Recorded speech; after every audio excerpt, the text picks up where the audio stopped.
तो सुबह ही साधना करने के लिए जाने से पहले आपको 8 से 12 नीम के पत्ते मुंह में रखने चाहिए। इसे चबाकर मुंह में रखना चाहिए। मुंह में होना बहुत महत्वपूर्ण है। मुंह के क्षेत्र में ये सबसे प्रभावी होते हैं। तो इसे अपने मुंह में रखें, 1 से 2 घंटे तक चबाएं, वहीं रहने दें। कुल्ला न करें, पिए मत, सिर्फ मुंह में रहने दें। उसी के साथ साधना करें।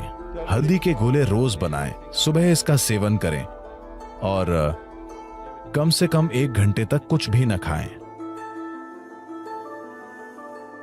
एक और बात यह है कि ये आंवले का मौसम है। इसे कन्नड़ा में नेल्लिकाई कहते हैं, बेट्टद नेल्लिकाई। तो अभी सीजन चल रहा है। वो बड़ा वाला नहीं, गोल्फ बॉल जैसा आंवला, वो हाइब्रिड आंवला है।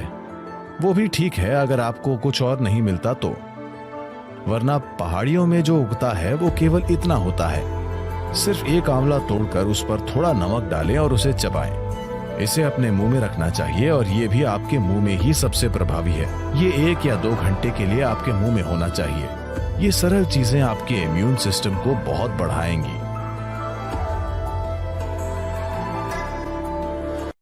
देखिए, कई पारंपरिक चीजें हैं जो हम कर सकते हैं इम्यूनिटी बढ़ाने के लिए। पिछले 39 साल से मैं इस सार्वजनिक जीवन में हूं। लगभग रोज कोई सार्वजनिक कार्यक्रम होता है, कार्यक्रम जिनमें मेरी कई सारे लोगों के प्रति प्रतिबद्धता होती है। मैंने एक भी कार्यक्रम इसलिए रद्द नहीं किया क्योंकि मैं बीमार था। हम एक सरल चीज करते हैं जब हम देखते हैं कि हम संक्रमण के संपर्क में हैं, जब हम यात्रा कर रहे हैं, अगर वहां वायरल संक्रमण या इन्फ्लुएंजा चल रहे हैं। मेरी अमेरिका की इन सभी वर्षों की यात्रा में मुझे इन्फ्लुएंजा नहीं होता जब ये बड़े पैमाने पर चल रहा होता है। सरल सी बात यही है, गर्म पानी, थोड़ा सा शहद, थोड़ी सी हल्दी और अगर हो सके तो इसमें थोड़ा पुदीना या धनिया। अभी हम अपने क्षेत्र में सभी पुलिस कर्मियों और चिकित्सा कर्मियों को यही दे रहे हैं। हम उन्हें नीलवेंबू कषायम दे रहे हैं जो बहुत अच्छा काम करता है। डेंगू बुखार के समय हमने ये पूरे तमिलनाडु में किया था। इससे बहुत फर्क पड़ा। केवल सादा पानी पीने के बजाय अगर वे इसे पीते हैं तो मुझे लगता है कि ये निश्चित रूप से मदद करेगा। उससे मुझे सहायता मिली है। मैं सिर्फ दादी की बातें बता रहा हूँ, मेडिकल बातें नहीं, ठीक है? लेकिन इसने काम किया है। इसने मेरी दादी के लिए काम किया है और मेरे लिए भी।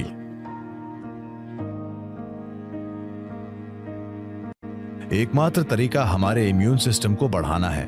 एकमात्र तरीका जिम्मेदार सामाजिक व्यवहार करना है। यही आगे का रास्ता है और कम से कम 1 या 2 वर्षों के लिए ये एक नई दुनिया है। ये एक अलग दुनिया होगी उससे जिसमें हम रहते आए हैं। अभी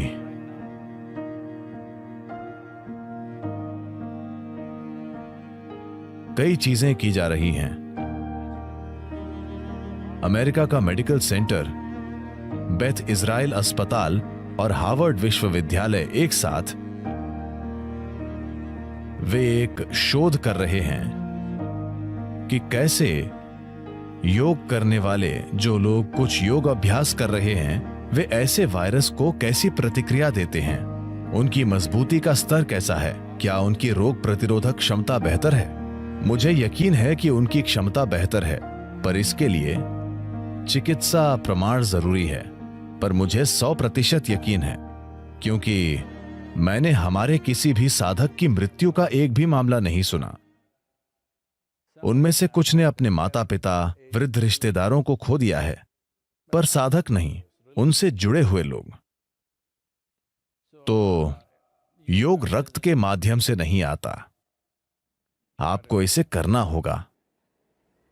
इसकी केवल यही समस्या है, ये जादुई तरह से काम करता है पर आपको इसे करना होगा। ज्यादातर लोग मरने के बाद ही मिट्टी से संबंध बनाते हैं, पर जीवित होते हुए मिट्टी के साथ संबंध विकसित करना बहुत महत्वपूर्ण है। मैं विशेष रूप से कहूंगा, अब वायरस के दिनों में यकीन कीजिए, आप में से जो किसी तरह से मिट्टी के संपर्क में हैं, Here we call this Prithvi Prema Seva. यहां हम इसे पृथ्वी प्रेम सेवा कहते हैं, मतलब कि मिट्टी से बहुत प्यार से जुड़ना। आपकी जीने की क्षमता, इस तरह के आक्रमण के विरोध करने की आपकी क्षमता बहुत बढ़ जाएगी। आपका जीना काफी नहीं है, यह महत्वपूर्ण है कि आप मजबूत रहें। मजबूत का मतलब यह नहीं है कि बड़ी मांसपेशियां बनाकर किसी पर हावी होना। इसका मतलब है यहां जीवन का दायरा बड़ा हो। इसके लिए एक ऐसा शरीर जरूरी है जो पूरे ग्रह को अपना विस्तार मानता है, जो कि ये है। तो ये बहुत महत्वपूर्ण है कि आप ये करें। आप सभी जो यहाँ ईशा योग केंद्र में हैं, हम आपके लिए कुछ प्रक्रियाएं निर्धारित करेंगे ताकि आप सभी 3 दिन में कम से कम एक बार अपने हाथों और पैरों को मिट्टी में लगाएं। बहुत महत्वपूर्ण है।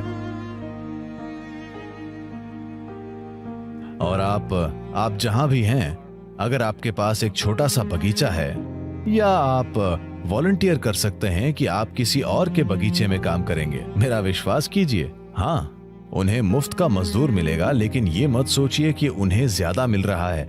आपको कहीं ज्यादा मिल रहा है, क्योंकि आपका मिट्टी से जुड़ा होना एक जबरदस्त अंतर पैदा करेगा आपके भौतिक शरीर से काम करने के तरीके में। अपने हाथों को मिट्टी में डालिए, ये बहुत जरूरी है। वरना आप में से जो लोग कुछ ज्यादा ही अमीर हैं और आप नहीं चाहते कि कोई आपको काम करते देखे, क्योंकि ये आपकी संपन्नता के लिए एक गलत छवि बन सकता है, आप मत बात ले सकते हैं। हाँ, वो भी एक तरीका है। ये आपके लिए जादुई होगा। अगर आप ये प्रोटोकॉल बनाए रखते हैं तो बहुत आसानी से अपनी इम्यूनिटी को बढ़ा सकते हैं, क्योंकि आखिरकार आपके पास यही एकमात्र तरीका है।